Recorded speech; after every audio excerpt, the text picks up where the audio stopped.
How is it going, everybody? My name's Avid, and today is Avid Adventures Episode 8. Today is going to actually be a little bit different of an episode, mainly because Episode 7 was kind of like a season finale in a way. I mean, if you think about it, we completed the Curse of Vilethorn quest, we beat the Curse of Vilethorn itself, we cured Rosewood, and we cured me as well?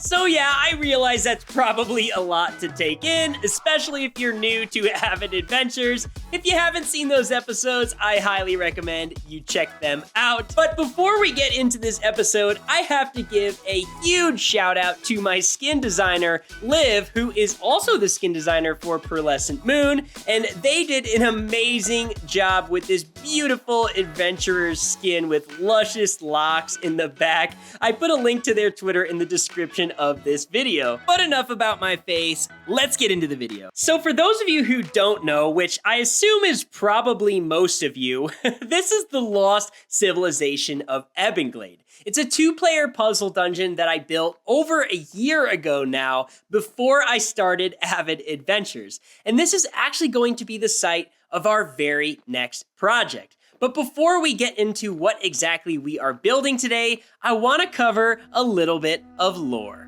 You see, Ebonglade was where the Old One, an ancient and evil wizard, was tricked and entombed by the Wizards of Light, where he lay undisturbed for centuries, until one unfortunate day when a young dwarf by the name of Nodak stumbled upon his tattered journal in a seemingly innocent pool of water.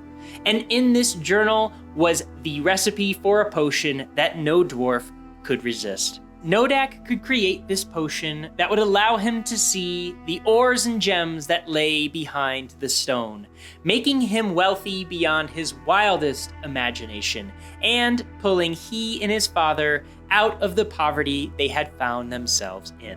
As instructed, Nodak traveled to the islands just east of Ebonglade to collect the Belias root from the island that menaced with craggy peaks. And not far from there, he traveled to a beautiful flower-covered island where he collected the Lamentus flower, and he found himself daydreaming of the better life yet to come. And with the ingredients in hand, Nodak had but one final piece to offer the potion, a drop of his own blood. By combining that with the ingredients, he then created and consumed this potion and was suddenly shown the most beautiful sight. With hope in his heart, through the night, Nodak mined. That was until Nodak came upon a light so brilliantly white that its value must have been worth more than anything in Ebonglade, or so he thought. We can't blame Nodak for the events that occurred that day in Ebonglade. Nodak was up against a god. Transfixed, Nodak swung his pick, plunging the world into its second age of darkness.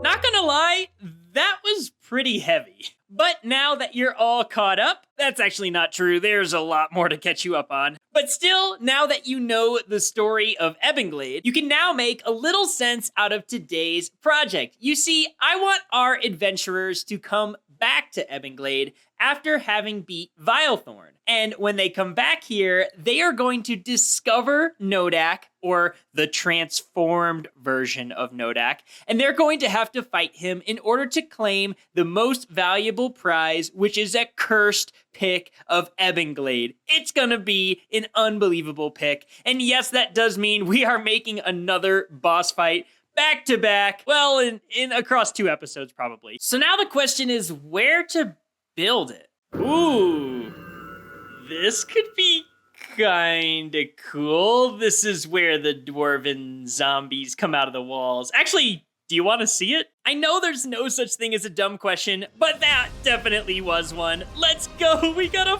save ourselves from these dwarven horde zombies. Oh my gosh, this is looking bad. This is looking really bad. Ah, no. Okay, we are getting distracted. We are procrastinating. We need to figure out where this boss room is going to go. And maybe it just makes sense to put it in the darn tomb room. I mean, duh. Now, if you guys remember the boss fight from my very last video, you'll remember that players are given this holy sickle that is able to break wart blocks. So what I'm thinking is inside of this tomb room, we could have a wall that's made of these wart blocks. And I think it actually looks pretty nice still. And players, they're in adventure mode. They won't be able to break any of these blocks, but once they get the holy sickle by beating Vilethorn, they'll know that they can break this block. But I'm also thinking of adding one more layer of challenge to this in that players are also going to have the full set of Bloodweave armor equipped in order to access this secret boss. And we're going to add some really cool touches to let players know that they are supposed to come back to Ebonglade. By the way, I know I'm going to get comments, people saying, hey, you should just have them go into the tomb through this sarcophagus thing. Yeah, there's not a chance in heck I am going to be able to make that. You know, though, maybe we do go through the tomb. Well, I'll be darned. We actually have a viable tunnel to get players down beneath the sarcophagus. This is gonna be absolutely perfect. You guys know I'm all about immersive experiences, so here's what I'm thinking for this boss room entrance. I'm taking a little bit of inspiration from Super Mario 64 and Portal 2 in this case, kind of combining two ideas from those games. If you remember in Mario 64, there is the concept of this infinite staircase. And if you don't have a certain number of power stars, that staircase goes on and on and on. And the funny thing is, you can climb up it, but if you turn around, the entrance is right there. And so what I want to do is if players don't have the Bloodweave armor, I want them to kind of be able to fall infinitely and forever. And then if they turn around, they're able to exit, which I have no idea how I'm going to do that, but I think that would be really cool. And for players who do have the Bloodweave armor, they can fall, but maybe there's like an exit. I'm going to get sick. I'm getting sick. I can't. We'll have to fix that. Hopefully players don't get too sick. But if they have the Bloodweave armor, then there's going to be some kind of exit that reveals itself that they can like maneuver their way onto. And also we need to figure out how they don't take any fall damage. So yeah, that should be kind of cool. But think of it this way. It's like an endlessly deep mine shaft that players are descending into. So guys, I'll be honest, I'm really scratching my head at this infinite fall mechanic where at any moment, players can turn around and exit if they don't have the Bloodweave armor. But I kind of have a really crazy idea. So if any of you have played with falling blocks in the past, you'll know that they're really kind of amazing. Like I can create a falling block that I launch off in a direction, and it starts off as an entity in the air, and then it actually lands and becomes a real block on the ground. And so instead of the player falling, what if the walls were falling around the player and they were standing on like barrier blocks? So I kind of want to try this on impulse first because look at that. You could drop the walls around the player. I'm out of curiosity. What happens if I do this? Oh God. Hold on a second. So I made something, but it's weird. But weird can be good sometimes, right? Especially when it's as mesmerizing as this. Oh my gosh, this is actually really cool. If I'm inside of this, do I feel like I'm falling or do I feel like I'm gonna throw up? This might work, except for the fact that it is completely wrong.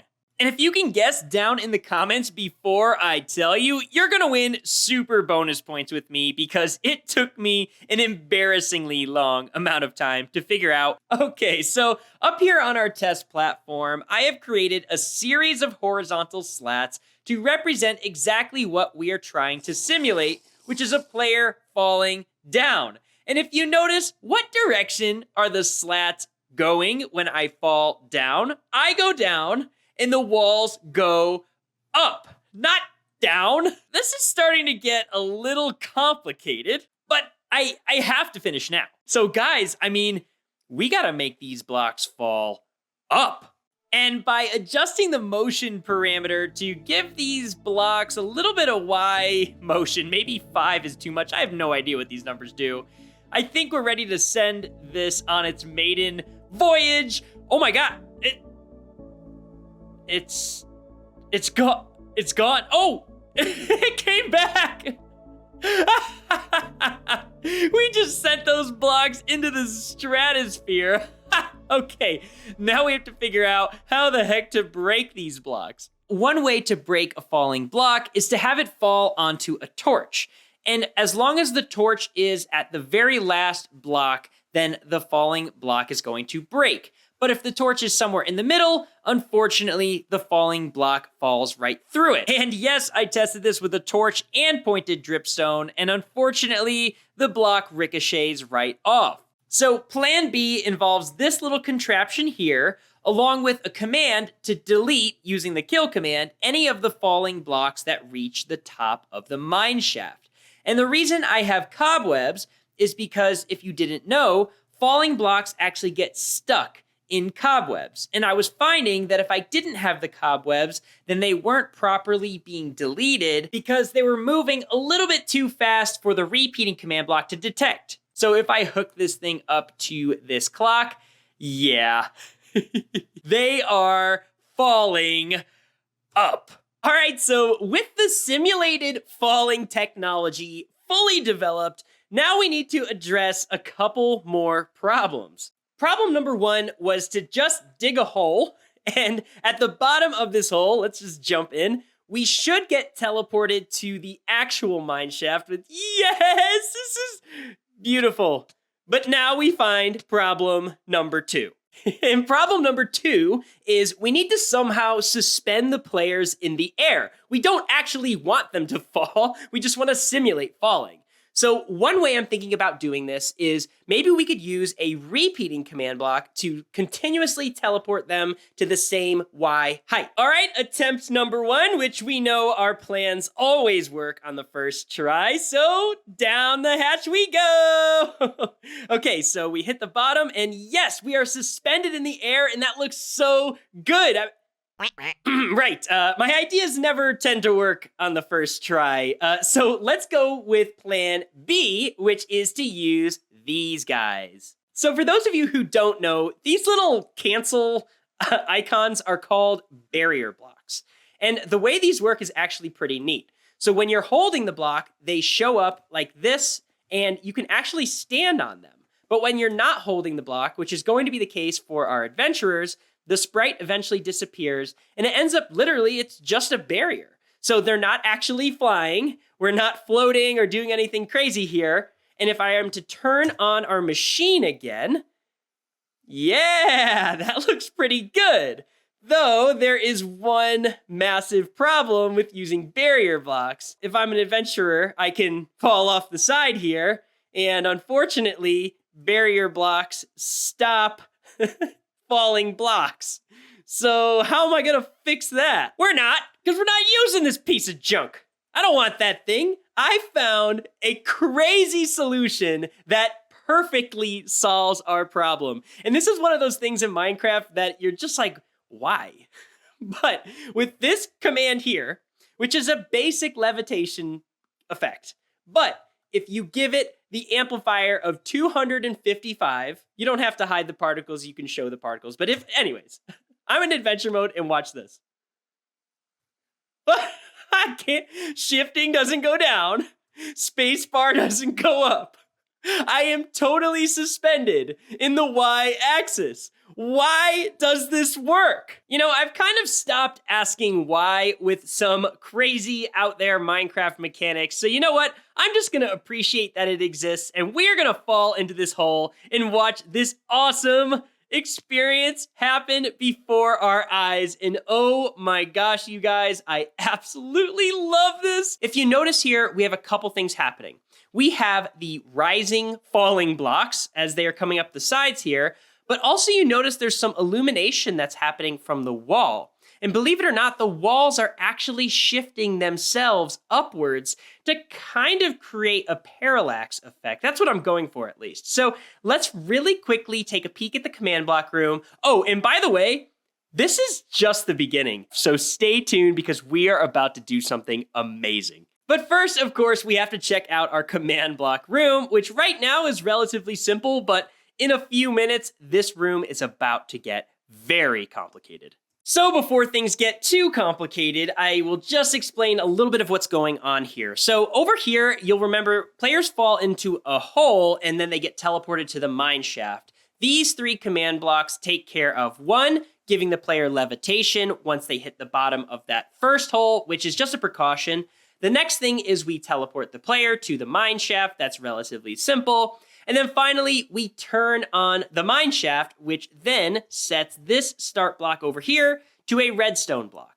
And for those of you who have been following my channel for a while, you probably know what this circuit looks like here. But for those of you who haven't, basically what we're doing is we're trying to detect if the room is started, which means we have all the blocks falling up and the walls are shifting. All of that is happening, and we want to make sure that the player is still in the room. And if the player is not, then we reset the room, and that's what this command block does here. Right now, it just sets this block back to a gold block. So our player detection circuit, super simple. We say execute unless there is a player within roughly the zone where players will be hovering up there in the mine shaft. Finally, we apply the hover effect, and we have the entity deleter for the rising blocks at the top of the mine shaft.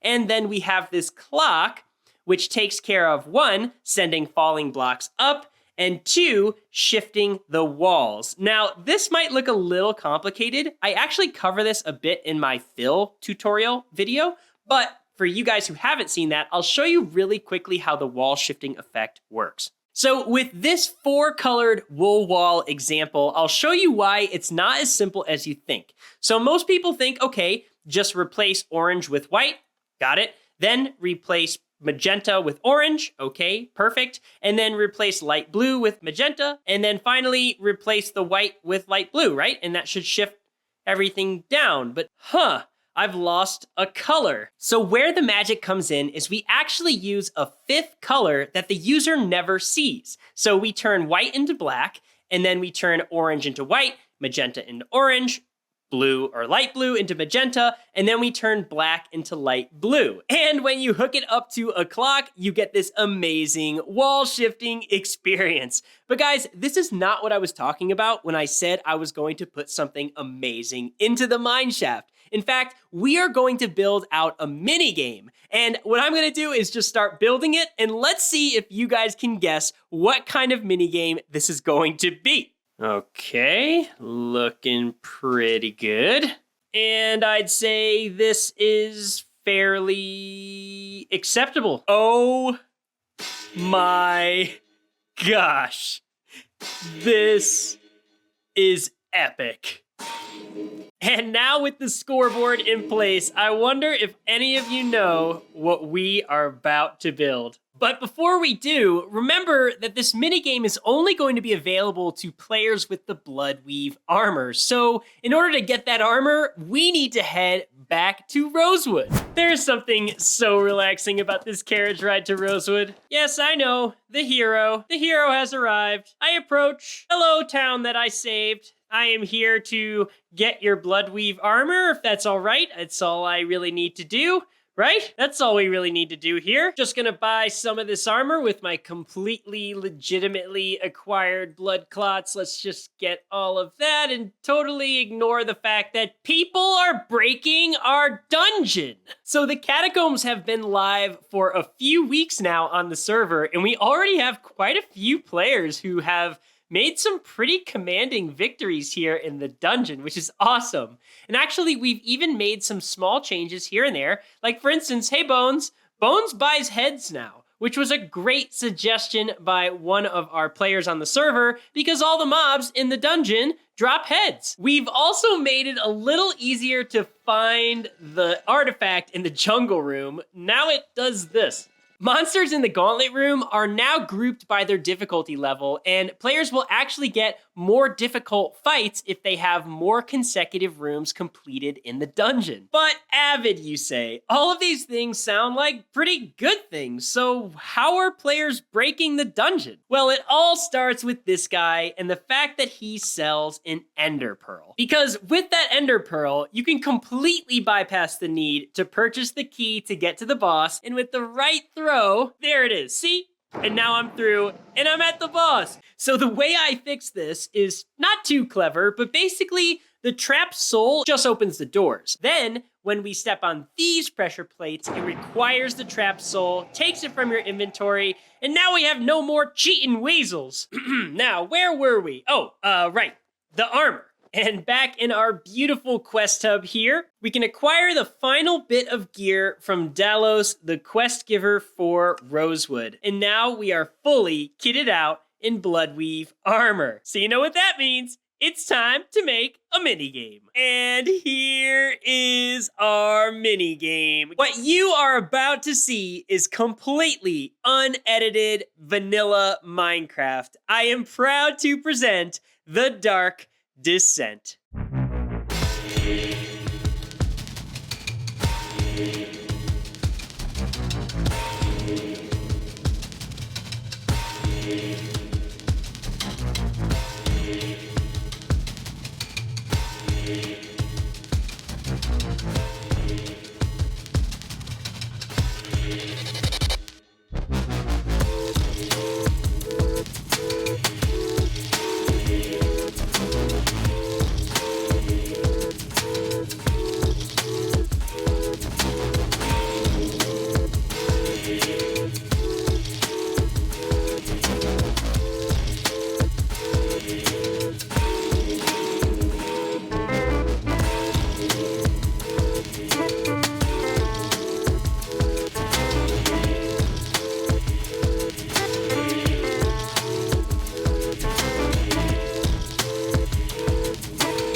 Well, guys, that'll just about do it for today's episode. I've got to say, that is probably the coolest thing I have ever made in Minecraft. If you felt that way, please leave a like down below. And if you want to see more of this content in the future, consider subscribing. And I will see you all in the next episode. Bye-bye!